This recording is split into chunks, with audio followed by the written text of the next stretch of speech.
As part of Operation Midnight Hammer in June 2025, the U.S. deployed B-2 Spirit bombers against Iran. Reportedly, B-2s dropped 14 GBU-57 Massive Ordnance Penetrators, MOP, 30,000-pound bunker busters on 2 different sites, 12 on Fordow and 2 on Natanz. The strike was the largest B-2 operational strike in U.S. history, as 7 of these bombers, each with 2 crew members, flew 18 hours into Iran to drop the bunker buster munitions. It was also the second longest B-2 mission ever flown. Satellite imagery captured days before strike showed that B-2 Spirit bombers were shifted to Diego Garcia. While U.S. military has currently amassed a large force in the region, including F-22 Raptors, there is no credible report of B-2s being directed to the region. In this video, Defense Updates analyzes why no B-2 Spirit has been shifted near Iran till now. Before we proceed, a word on NordVPN, which is one of the most trusted and fastest VPN brand that has a no-log policy validated by Deloitte. NordVPN provides a 256-bit encrypted tunnel that protects your privacy and also enables you to access contents that are blocked based on geolocation. Its threat protection system helps you avoid phishing, scams, and malware. NordVPN application is available for all the major platforms as well as browsers. Get an exclusive NordVPN deal with massive saving by going to nordvpn.com/defense or clicking the link in the description. It's risk-free with Nord's 30-day money-back guarantee.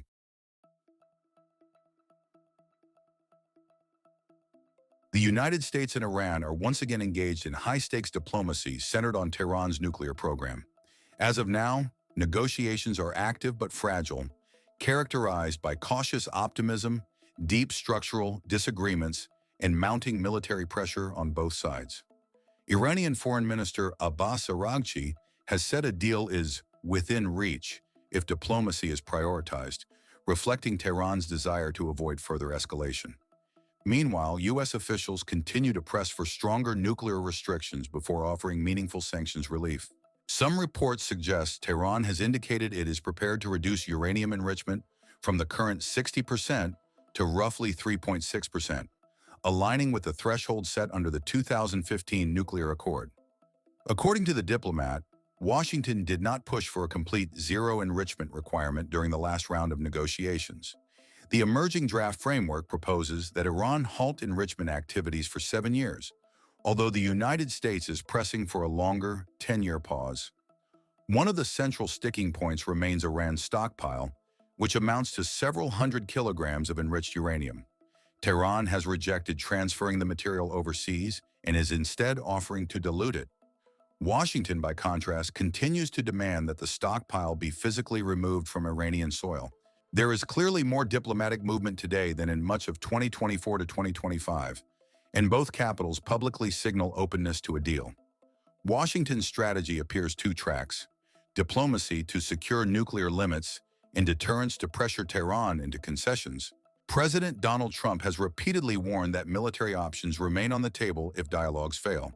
Technically, negotiations are at a delicate inflection point. Deployment of B-2 Spirit at this juncture is likely to be counterproductive, given that Tehran has fresh memories of last strikes. The messaging with such maneuver is not appropriate at this time.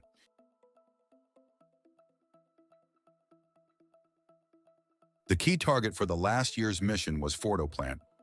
Many Western analysts regard Fordow as one of the most challenging, hardened targets in Iran. Located roughly 30 kilometers, 18.5 miles northeast of the holy city of Qom, the Fordow fuel enrichment plant is a critical uranium enrichment facility built directly into a mountainside. The site was deliberately constructed deep within the mountain to shield it from potential airstrikes. Iranian officials have openly acknowledged that the plant's underground design was intended as a response to repeated military threats, and independent observers consistently describe the facility as deeply buried. The plant's placement inside solid rock forms its primary defensive advantage. Analysts commonly estimate the complex lies hundreds of feet below the surface, with frequently cited figures suggesting roughly 300 feet, about 92 meters, or more of earth and rock overhead. Local geology further enhances the facility's survivability. Fordow sits in the rugged, rocky terrain of the Qom region on the Iranian plateau. Although public sources do not specify the precise rock composition, construction would have required excavation through hard strata, likely limestone or similarly dense formations common to the area. Such material is significantly more resistant to penetration than soil or loose aggregate. Natural protection is reinforced by engineered hardening. The underground halls and access tunnels are designed to absorb and mitigate blast effects. A 2014 assessment by the Institute for Science and International Security noted that the plant incorporates multiple tunnel portals and specialized blast or debris traps intended to dissipate explosive force at entry points. As a result, most analysts assess that conventional air-delivered munitions would struggle to neutralize the facility's most protected sections. This extreme level of hardening is why only the heaviest bunker-penetrating weapons, such as the Massive Ordnance Penetrator carried by the B-2 Spirt, was considered. However, if a conflict breaks out this time, a sustained campaign with an aim to remove the Ayatollah Ali Khamenei regime is likely. Command and control nodes, specific hideout, and military infrastructure would be the main targets. An attempt would be made to take out the leadership. For this kind of role, B-2 may not be required as the U.S. has several strike options like F-22, F-35, F-15, Eagle II.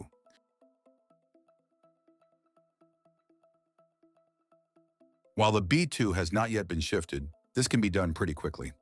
A deployment of B-2 Spirit bombers from Whiteman Air Force Base in Missouri to Diego Garcia typically requires about 20 to 24 hours of actual flight time, covering roughly 10,000 miles or 16,000 kilometers with multiple aerial refuelings. However, real-world timelines are longer because they include mission preparation, tanker positioning, and crew requirements. In a high-alert scenario, such as now, the timeline can compress significantly. Mission planning and crew briefings may take only a few hours, especially if aircraft are already maintained in a high-readiness configuration. Tanker aircraft, typically KC-135 or KC-46, would be pre-positioned along the Pacific and Indian Ocean tracks, enabling a near-continuous flow of fuel support. Under these optimized conditions, the U.S. Air Force could realistically move B-2s to Diego Garcia within roughly 24 to 36 hours from the initial execution order. B-2 Spirit fleet remains one of the most exclusive and strategically significant bomber forces in the world.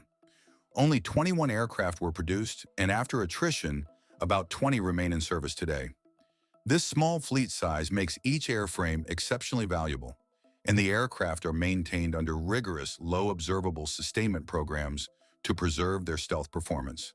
The aircraft typically cruises at high subsonic speed and can remain airborne for more than 30 hours on extended missions. This global strike flexibility allows Washington to generate combat power rapidly without relying on regional basing permissions.